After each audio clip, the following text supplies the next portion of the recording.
Bueno, vamos a hablar en esta clase de infecciones ginecológicas por procedimientos.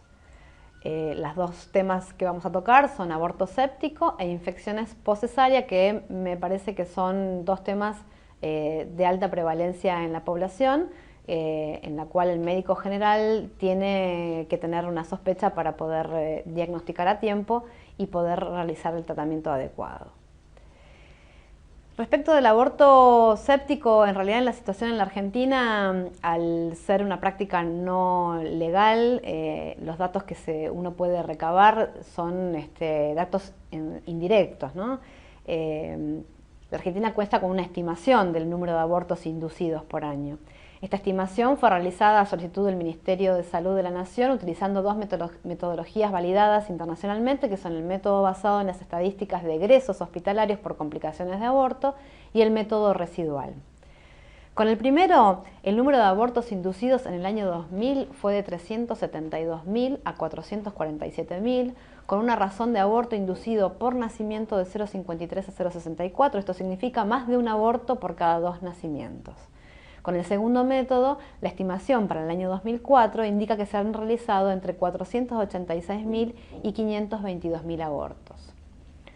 Desde el punto de vista de las consecuencias que el aborto inducido tiene para la salud de las mujeres, solo se dispone de la información sobre los egresos de establecimientos públicos por diagnóstico por causa que publica la Dirección de Estadísticas e Información en Salud del Ministerio de Salud.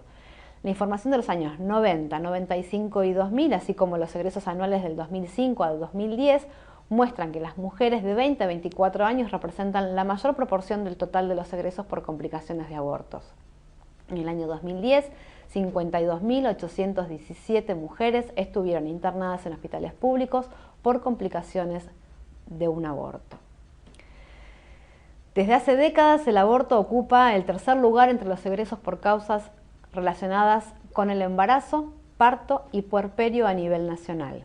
Para el periodo 2007-2011, el aborto fue la primera causa individual de muerte materna, el 23%, tal como lo ha sido en las últimas 3 décadas. En el mismo quinquenio, más de la mitad de las provincias, 17 de 24, tuvieron las complicaciones relacionadas con el aborto como la primera causa individual de muerte materna. Respecto al aborto séptico específicamente, son infecciones que amenazan la vida, ¿sí? Y se encuentra con poca frecuencia por el obstetra. Generalmente es el médico general el que las encuentra. Aunque estas pacientes son tratadas a menudo en una unidad de cuidados intensivos y manejadas principalmente por intensivistas, las funciones primarias del médico que admite a la paciente son de reconocer tempranamente tal condición, de instaurar rápidamente el tratamiento, tomar decisiones críticas con respecto a la intervención, la coordinación permanente de la atención. La infección posaborto es una complicación cada vez más habitual, se produce cuando quedan retenidos productos de la concepción o por el traumatismo quirúrgico, y los factores de riesgo para un aborto séptico son los embarazos prolongados o avanzados, las dificultades técnicas del procedimiento, la presencia insospechada de patógenos de transmisión sexual o vaginosis bacteriana. Se inicia generalmente luego de las 72 horas del procedimiento, ¿sí? Es donde se empiezan a encontrar los síntomas. Respecto de la fisiopatología, es un proceso ascendente que ocurre más comúnmente en presencia de producto de la concepción retenido o trauma quirúrgico. La perforación uterina suele ser seguida de una infección severa, aunque no haya traumatismo intestinal. Los síntomas frecuentes suelen ser fiebre, escalofríos, malestar general, dolor abdominal, sangrado vaginal y eliminación de restos placentarios, ¿sí? Con el antecedente del aborto, el diagnóstico de la infección posaborto debería realizarse con facilidad, pero esto no siempre ocurre, puesto que la ilegalidad del procedimiento lo transforma en un antecedente pocas veces desvelado. Debe considerarse entonces en toda mujer en edad fértil, con dolor abdominal, en hipogastrio, sangrado vaginal, especialmente si hay fiebre y aumento de la sensibilidad a la palpación. Respecto de los signos clínicos que encontraremos en las mujeres con infección post-aborto, son fiebre, taquicardia, taquipnea, suele haber bacteriemia, shock, que puede ser tanto por la sepsis o por la pérdida de sangre. En presencia de sepsis, la paciente suele encontrarse agitada, tóxica o desorientada, y en el examen ginecológico puede observarse sangrado, dolor abdominal y objetivarse mal olor proveniente de la vagina. Es importante la búsqueda de laceraciones vaginales o del cuello. El cuello suele encontrarse dilatado en el examen físico y si se encuentra un cuerpo extraño en el cuello, no debe ser removido inmediatamente hasta descartar que no haya una perforación. En el examen bimanual se observa dolor uterino y puede palparse absceso en los parametrios. Raramente se identifica crepitación en la pelvis como signo de gangrena gaseosa. Dentro de los exámenes complementarios a realizar, uno debe solicitar hemograma, orina completa, cultivo y directo del material cervical, hemocultivos, radiografía de abdomen y pelvis y de tórax. Otro método complementario a utilizar es la ecografía, que en realidad esto lo que va a hacer es permitirnos identificar restos placentarios, un cuerpo extraño o aire libre en la cavidad. El tratamiento tiene 3 pilares. Hay que hacer soporte del hemodinámico con reposición de fluidos y de sangre, la remoción quirúrgica de tejidos infectados o necróticos si uno considera que los hay, y una adecuada antibioticoterapia. Después de los diagnósticos realizados, el tratamiento antibiótico parenteral debe administrarse en forma rápida. Debido a la probabilidad de múltiples gérmenes involucrados y de bacteriemia, la terapia tiene que ser de amplio espectro. Uno puede indicar clindamicina y gentamicina, esto sería apropiado en principio. Para la paciente con shock séptico se aconseja además la adición de penicilina o ampicilina con el fin de no dejar afuera la cobertura para Clostridium perfringens.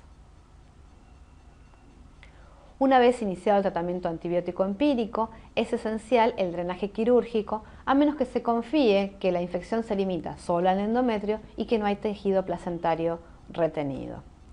El curetaje oportuno suele ser suficiente y retrasar la evaluación del útero debido al mal estado general de la paciente es un error común en el manejo que puede resultar fatal. Esto significa que por peor estado general que tenga la paciente, si uno sospecha que tiene restos placentarios, debe ser ingresada para la remoción. ¿Cuáles son las indicaciones de la parotomía en un aborto séptico?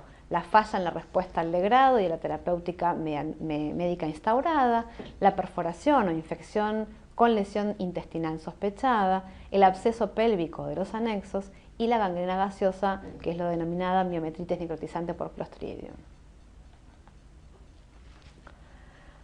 Hay que tener en cuenta que el mero aislamiento del Clostridium de la pelvis no significa necesariamente que la infección amenaza la vida de la paciente o la necesidad de la parotomía, ¿sí? Esto tiene que ver más con la observación clínica, el estado general de la paciente, la necesidad de la parotomía y el hallazgo del Clostridium. El tratamiento inicial de una infección por Clostridium lo constituye la penicilina en altas dosis, curetaje y terapia de apoyo. Y si una radiografía de pelvis revela la presencia de gas en el miómetro, está indicada la laparotomía, pero esto ocurre muy tardíamente, no hay que esperar a verlo para indicar la laparotomía. Otras infecciones que vamos a charlar ahora son las infecciones que se ocurren luego de una cesárea, ¿sí? Las infecciones posquirúrgicas de una cesárea o de una cirugía ginecológica son una complicación común que extienden significativamente las estancias hospitalarias y añade un costo considerable a la facturación. Los factores globales que determinan que una herida se infecte son en general la cantidad de contaminación bacteriana y los mecanismos inmunológicos de la paciente. La contaminación bacteriana puede ser tanto endógena como por flora propia del paciente o exógena desde el entorno. La condición de la herida es un factor importante en determinar la resistencia y la larga es un reflejo de la técnica quirúrgica, manipulación suave de los tejidos, hemostasia completa, debridamiento del tejido desvitalizado y cierre con puntos sin tensión son los principios de una buena herida quirúrgica. Otros factores involucrados como la edad avanzada, obesidad, hipotermia, desnutrición, largo tiempo operatorio, duración de la estadía hospitalaria, diabetes y el rasurado o la coriomionitis y endometritis específicamente, que se pueden dar por trabajo de parto prolongado, múltiples tactos vaginales o ruptura prematura de membrana. Todos estos son factores de riesgo que le aportan un plus a estas infecciones postcesáreas. En cuanto a la microbiología de las infecciones que se encuentran en la postcesárea, podemos encontrar gérmenes propios de la piel, Staphylococcus aureus, Staphylococcus epidermidis, y bacilos gram negativos o anaerobios, ¿sí? con lo cual uno supone que el tratamiento empírico debe ser de amplio espectro en principio, ¿sí? La mayoría de las infecciones postcesáreas se presentan entre el cuarto y el séptimo día, y generalmente el tiempo de aparición puede orientar al germen involucrado. Las infecciones que son precoces en las primeras 12-24 horas se presentan con un aspecto tóxico de la paciente, con temperatura elevada y con una alteración de la apariencia de la herida muy significativa. Y estas usualmente son monomicrobianas y causadas particularmente por estreptococos del grupo A o Clostridium perfringens. El tratamiento de estas infecciones precoces consiste en un antibiótico precoz, la penicilina y debridamiento del tejido necrótico, ¿sí? En el caso de las infecciones tardías, que son las que aparecen entonces entre el cuarto y el séptimo día, la presencia de fiebre suele ser de comienzo insidioso, de menor cuantía, no se suele ver afectado el estado general de la paciente y la herida puede no lucir tan comprometida. Uno debería evaluar la extensión de la infección mediante un diagnóstico por imágenes para decidir el plan terapéutico. Si se considera que la infección es superficial, puede realizarse toma de muestra para cultivo por piel sana, un tratamiento antibiótico empírico y ayudar en el drenaje espontáneo.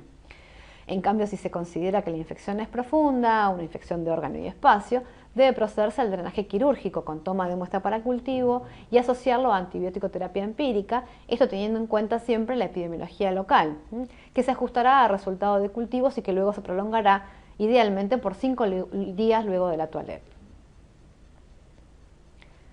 En esta diapositiva les dejo las bibliografías consultadas para la preparación de esta clase y en la que ustedes pueden ampliar los temas.